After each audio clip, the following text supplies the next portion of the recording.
नमस्कार दोस्तों, एकेएल न्यूज में आप सभी का स्वागत है। मैं हूं आपके साथ साक्षी गुप्ता। ये बढ़ते हैं कुछ खास खबरों के साथ। खबर बिलासपुर से है, जहां पर जिले के पचपेड़ी स्थित 100 बिस्तर छात्रावास और स्कूल की समस्याओं से परेशान छात्राओं ने सड़क पर उतरकर प्रदर्शन किया और करीब आधे घंटे तक चक्का जाम किया। छात्राओं ने हॉस्टल की अधीक्षिका पर गंभीर आरोप लगाते हुए कहा कि उन्हें खराब और एक्सपायरी नाश्ता दिया जाता है। वहीं छात्राओं के प्रदर्शन की जानकारी जब तहसीलदार माया आंचल लहरे को मिली तो वो छात्राओं को समझाइश देने पहुंची। इस दौरान उन्होंने छात्राओं को जेल भेजने की धमकी दी। तहसीलदार ने कहा, अगर एक बार लिख कर दूंगी तो सभी जेल चली जाओगी। वहीं मौजूद पुलिसकर्मी भी बच्चियों को धमकाता दिखा।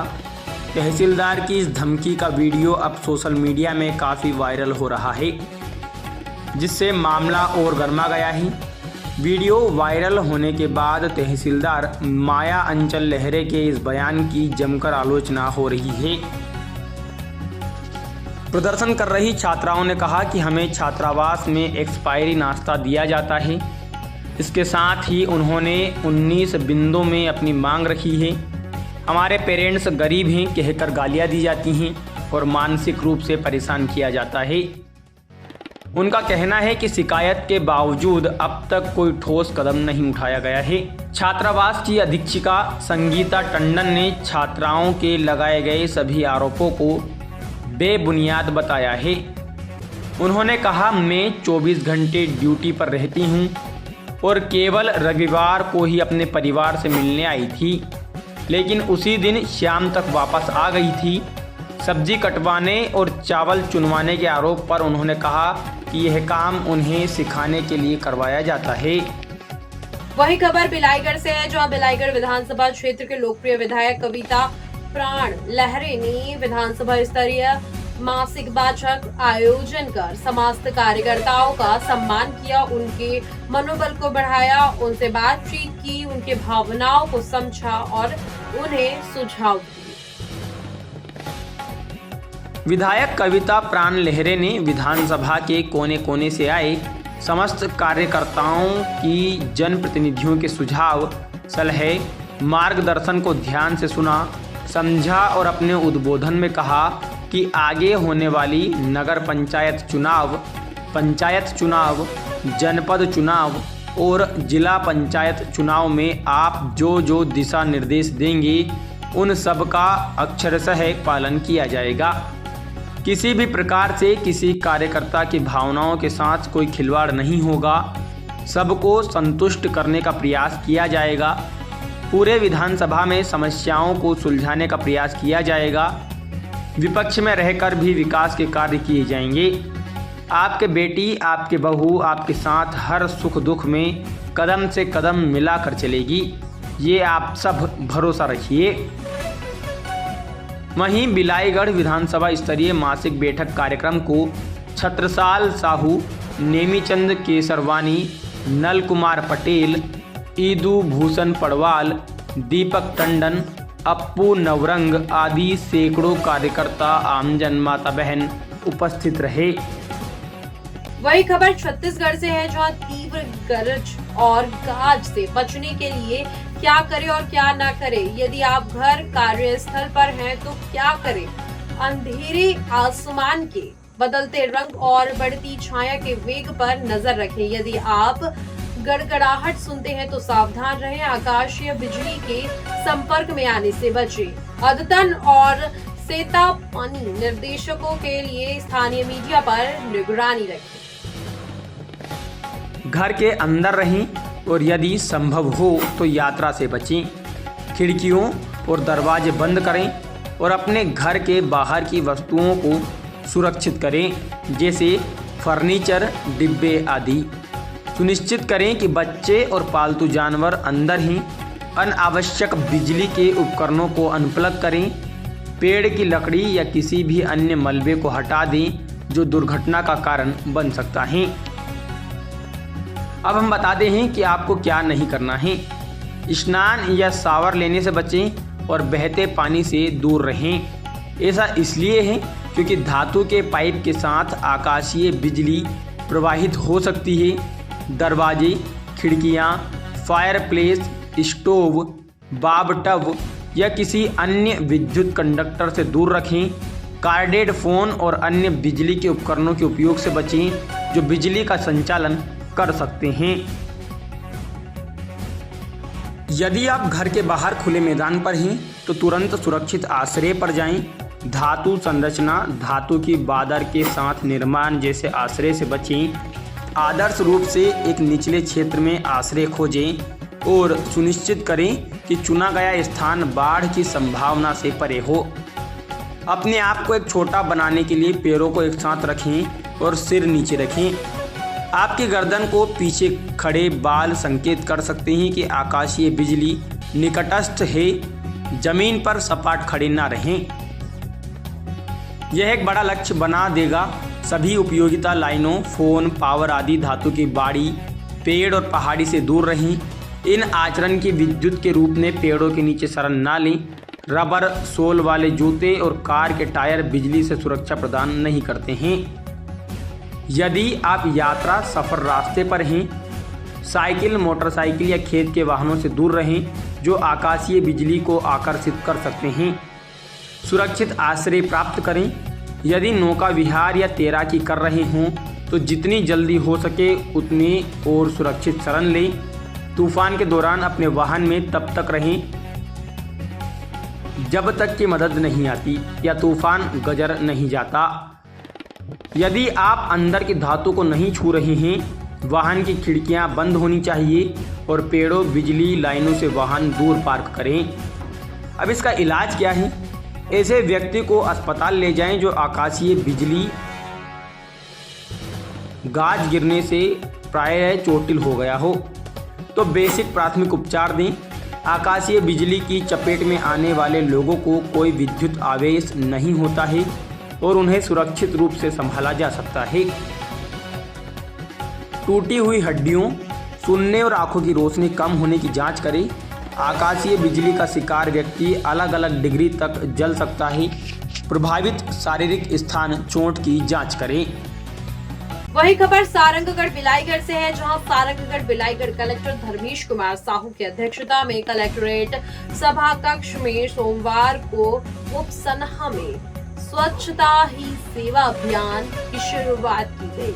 स्वभाव स्वच्छता, संस्कार स्वच्छता विषय पर जिला स्तरीय अधिकारियों की बैठक आयोजित की गई। यह आयोजन पंचायत एवं ग्रामीण विकास विभाग की अगुवाई में किया गया।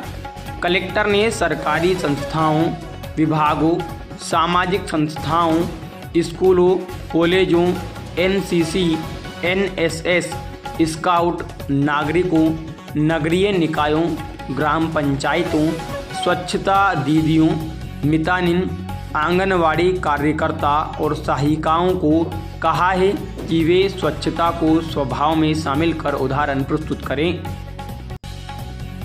कलेक्टर धर्मेश साहू ने कहा कि इस अभियान का उद्देश्य समाज में स्वच्छता के प्रति जागरूकता फैलाना, स्वच्छता को बढ़ावा देने पर जोर और स्वच्छता को एक संस्कार के रूप में अपनाना है।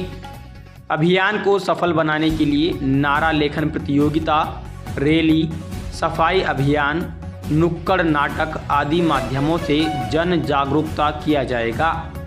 अपने आसपास को स्वच्छ बनाने में अपने महती योगदान देने की ज़रूरत है। इस अभियान के अंतर्गत स्कूल, कॉलेजों सहित सभी सरकारी कार्यालयों में स्वच्छता से जुड़े विभिन्न कार्यक्रमों और सफाई अभियान का आयोजन किया जाएगा। यह अभियान एक राष्ट्रव्यापी स्वच्छता पहल है जो एक पखवाड़े तक 17 सितंबर 2024 से शुरू होकर 2 अक्टूबर 2024 तक संचालित होगा।